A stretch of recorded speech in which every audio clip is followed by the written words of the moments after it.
Excuse me, my name is Maya.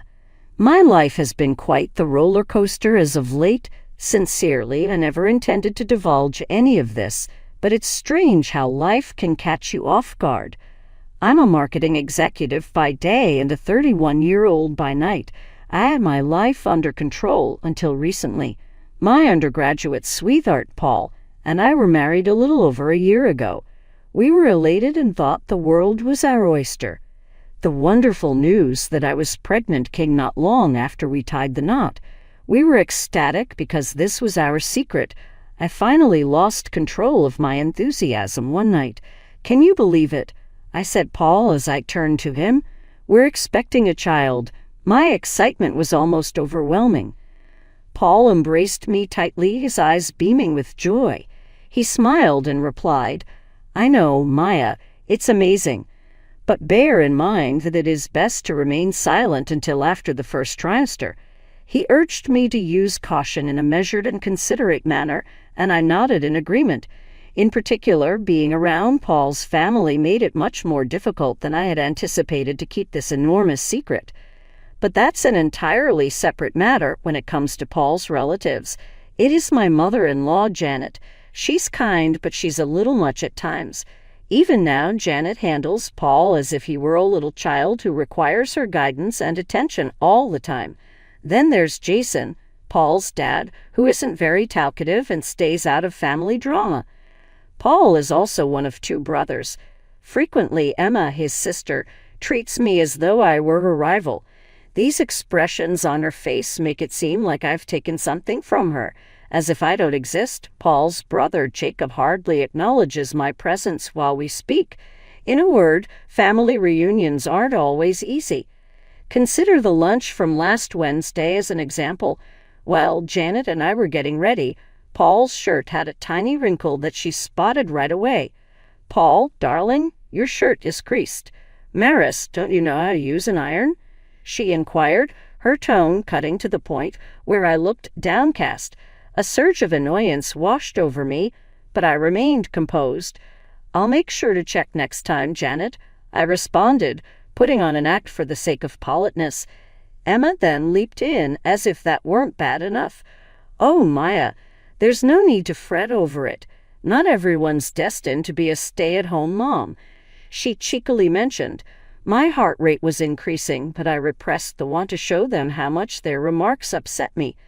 That night, I contacted Angelo, my best friend, to talk things out. The thought of Janet making another sarcastic remark about my housekeeping made me moan. The phone was ringing with Angela's laughing. "My darling, you with Paul?" Not his mom. In an effort to lighten the tone, she responded, "Just tell her to back off." If only it were that easy, I moaned. I would rather not escalate the situation because Paul despises arguments. However, dealing with this can be quite challenging at times. No matter what happens, I will always love Paul and do my best to fix our relationship. However, at the moment, I'm trying to manage the unexpected family dynamics while also being a wife, a prospective mother, and just myself. All the expectations that others have of me are making me feel like I can't breathe. Constantly, my friend Angela offers a level-headed perspective.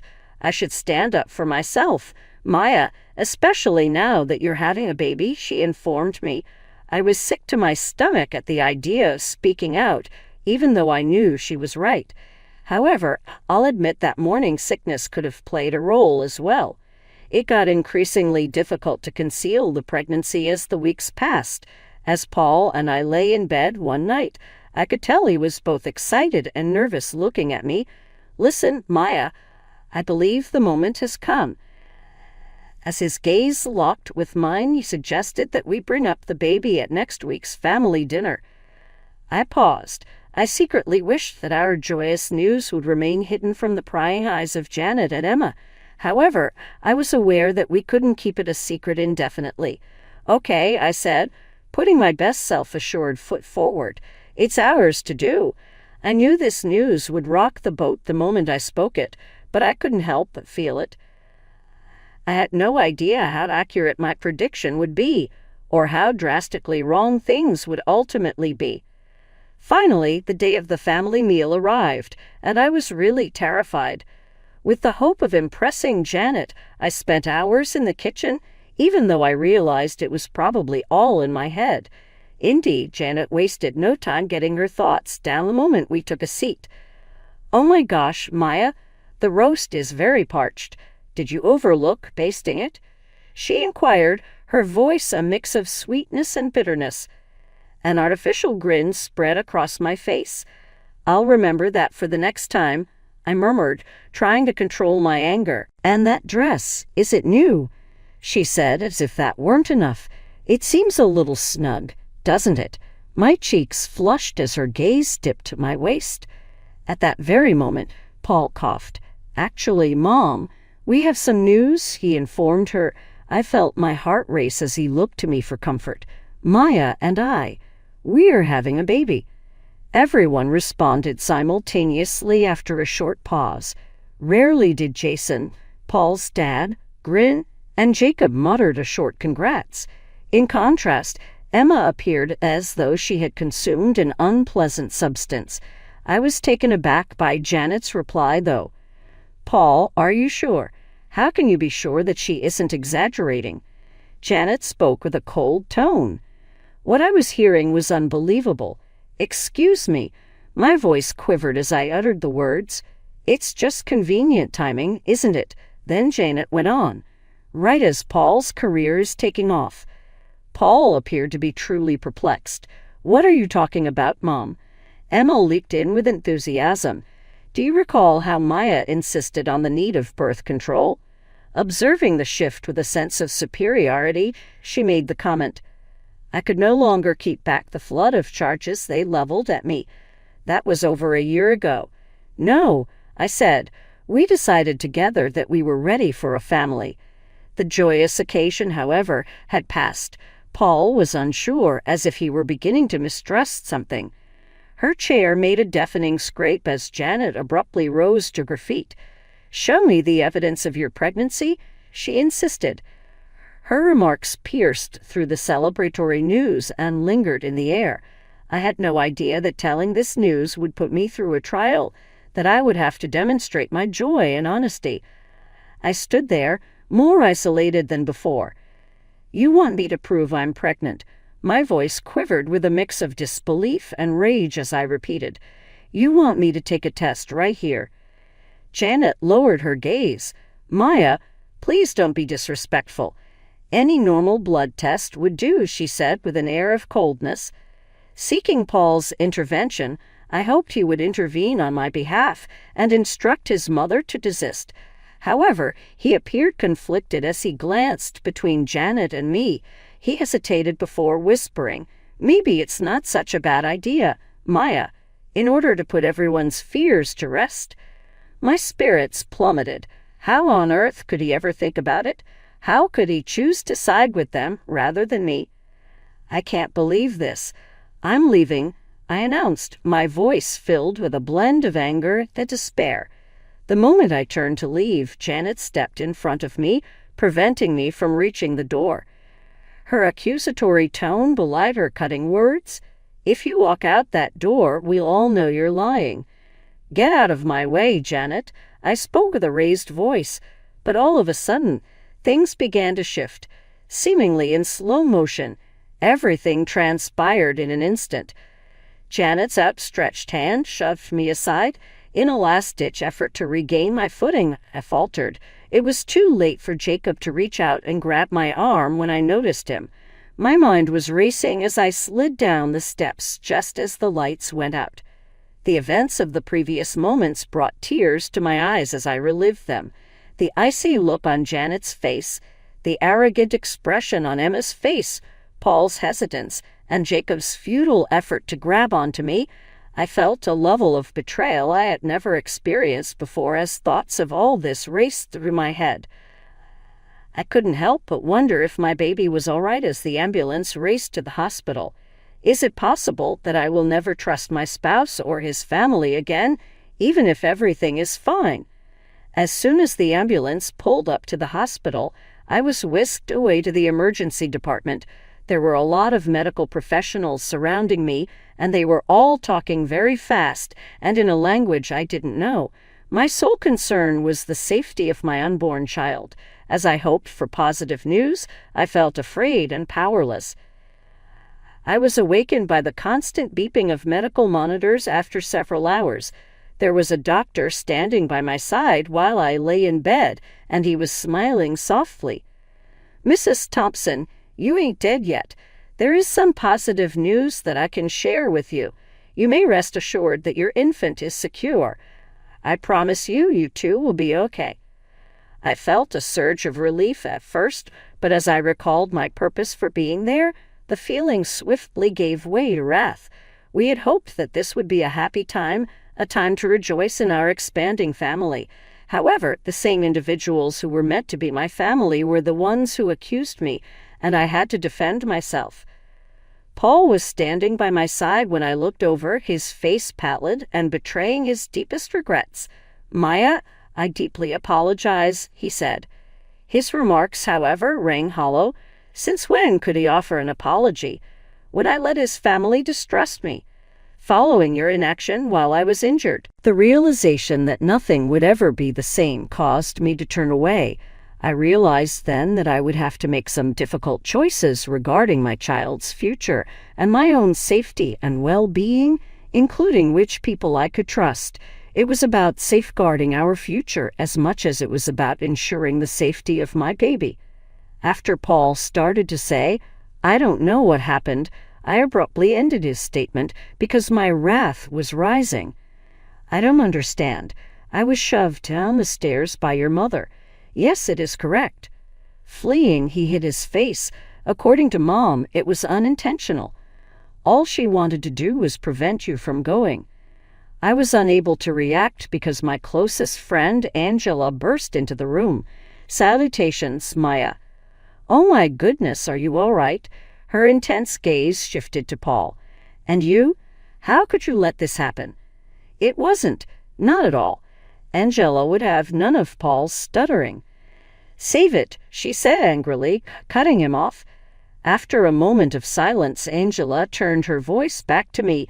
"Maya, I am present. Take care of yourself." After giving me a quick glance, Paul left the room to go outside and get some fresh air.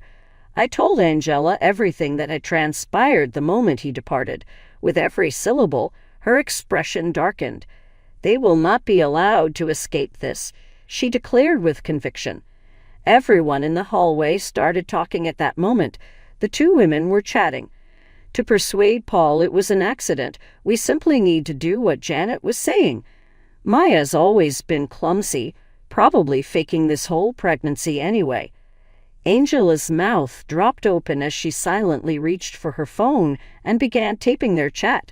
A renewed sense of purpose washed over me as their voices dwindled down the corridor. It had had enough. "Your assistance is required, Angela." With each syllable I spoke, I felt stronger. "We will fight back." In the hours that followed, we devised a strategy. I was able to obtain copies of my medical records from a nurse thanks to Angela. They proved that I was pregnant and that I had injuries that were consistent with being pushed. It would be beneficial to gather statements from the medical personnel as well, Angela proposed. "They can confirm your condition when you arrived." With a slight pause, I nodded. Is Paul still involved? Clearly still trusting his mother, he has been emailing me full of doubts. "Please send them to me. It's all evidence, Maya," Angela declared, her gaze fixed as she collected all the necessary documents. Breathing deeply, I made a decision I never would have imagined having to make. "Hello, I was wondering if this was Carol Baker's office. Concerning a domestic abuse issue, I must consult with her." A victorious Angela made her successful return at the same time. "Got it all? Medical records, staff statements, and that lovely recording of Janet and Emma plotting." As I felt the burden of everything sink in, I drew a long breath. "I've decided, Angela. Paul, I am departing." Sad and compassionate eyes loosened their hardness. "Are you sure?" "I must do it for the sake of both my baby and myself," I announced with conviction. Paul, who appeared internally divided, returned to the room at that very moment. "Hey, Maya, how about we have a chat? My mom wants to come and apologize," he continued, his eyes filled with desperation. "No, Paul, we can't." I interrupted him. "Further, she is unable to do so. That's it." Naturally taken aback, he slumped to the ground. "What do you mean?" "I mean, I'm leaving," I declared, my voice unwavering. I saw the look of disbelief pass his face, but I still didn't question it. For the sake of my unborn child and my own safety, I had to abandon those who would not stand by me. "No longer can I be a member of this family, Paul. It's not safe for me or our child," I declared, my voice both firm and sorrowful. "Maya, I really hope we can figure this out," Paul said, his expression anguished. With a calm and powerful voice, Angela stepped in. "Paul, she has spoken her mind. Please honor that." After staring at us two in disbelief, Paul gently walked out of the room as if he had been swept away. I felt a mixture of feelings as the door shut behind him, sadness for the life I had imagined and relief. Even though I anticipated difficulty, a glimmer of optimism returned for the first time in days. While inhaling deeply, I shifted my gaze to Angela. "What now?" She smiled at me resolutely. "We reach a secure area now. After that, we see to it that they pay the price." As time passed, things began to shift. Wobbling around Angela's flat with an unmistakable tummy, I was now 8 months pregnant. My growing belly served as a constant reminder of the reason I was fighting, to have a future unburdened by the hurt and mistrust I had experienced. "Ready for court today?" As Angela offered me a glass of water, she inquired. My hand was a little trembling as I took it. I smiled nervously and answered, as prepared as I will ever be. The courtroom was jam-packed when we got there. Paul and his family were visible to me across the room. I could see that Janet's smug expression wouldn't last because she sat there seemingly unfazed. My attorney, Carol, was competent and well-organized. As she proceeded to present our case, she pieced together my medical records, the statements of hospital personnel, and lastly, the audio recording of Janet and Emma plotting to conceal their activities. "Your Honor, we'd like to press an audio recording as evidence of the defendants discussing their attempts to hide their actions," she said. I could see the expressions fade from Janet and Emma's faces as their voices were performed for the court. Paul appeared as if someone had hit him. His face betrayed his shock and horror. Next, the judge placed his gaze on Janet. "Mrs. Thompson, you put your daughter-in-law and her unborn child in jeopardy by forcing her down a flight of stairs. At what point do you make your plea?" Without her customary poise, Janet stammered, "It was completely accidental. I must confess." "Mrs. Thompson, hold it for your attorney. Attack and endangering an unborn child are charges against you." Paul came up to me when I was on break. His face betrayed his wariness and defeat. "I had no clue, Maya. Forgive me. Just a moment. Would you like to speak?" Initially, I felt some sympathy and even a twinge of guilt, but then I thought back on those excruciating days spent in the hospital when he had doubted me and prioritized his mother's needs over mine and our child's. With a shake of my head, I opposed it. "Paul, that's incorrect. Your regret is at this point meaningless. We were bypassed in favor of your mother. After then, there's no turning back." His chin drooped, but I refused to budge. My future depended on it. There was a resounding crash as the judge's gavel slammed down later on. "This court finds for the plaintiff in the case of Thompson v. Thompson. Full custody of the unborn child, a $700,000 payment for emotional damages and medical bills, and a divorce are all given to Mrs. Maya Thompson." A sigh of relief swept over me as I heard those words. At last, the narrative had come to a close. I had battled for the sake of my child, a fresh start, and my own survival.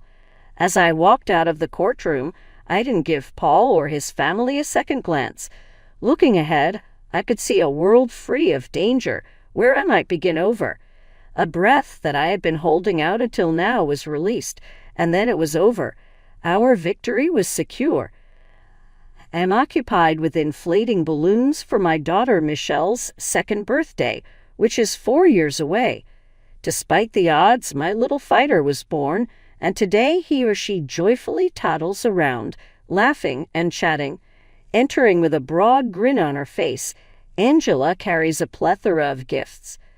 The birthday girl? Someone asked. Auntie Angela's got goodies, she exclaims, her smile widening. As I witness Michelle's elation, I can't help but feel profound appreciation for all that we have accomplished. Lots of things have changed for me. Currently, I'm the boss of my own marketing company, where I draw on my personal experiences to assist those going through tough times in sharing their story. Reframing suffering as an opportunity for growth is central to my work. We no longer have Janet in our lives.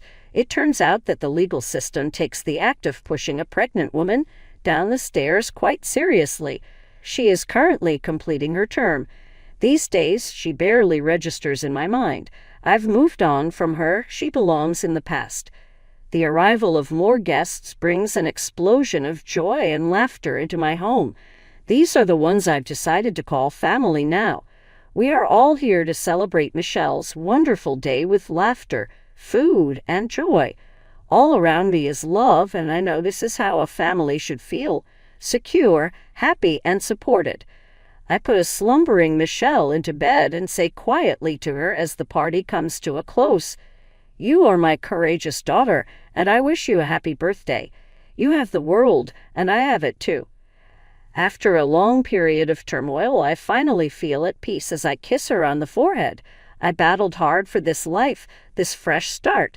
I am resolute in my pursuit of safeguarding this existence, since it is secure and full of joy. I have faith that Michelle and I can overcome any obstacle that comes our way. In light of all that we have endured, I am confident that we are prepared. Looking back on my trip, I can't help but wonder, would you have given Paul another chance if you were in my position? Were my feelings hurt when I rejected his apologies, or did I make the correct decision to keep my daughter and myself safe? There is no one-size-fits-all solution because every person's experience is unique, but I'm curious as to your thoughts if you were in my shoes. Offering your point of view could be helpful if you or someone you know is dealing with a difficult decision. In the comments section, please share your opinions. For someone going through the same thing, your thoughts and experiences could mean the world. Please like this video if you could relate to this narrative. More individuals will be able to discover these stories and draw wisdom from them. Also, hit that subscribe button if you're interested in hearing more stories like these. Your unwavering support is crucial as we carry on with these meaningful experiences together. We appreciate you taking the time to listen, being a part of our community, and making it a place where we can all grow, learn, and recover.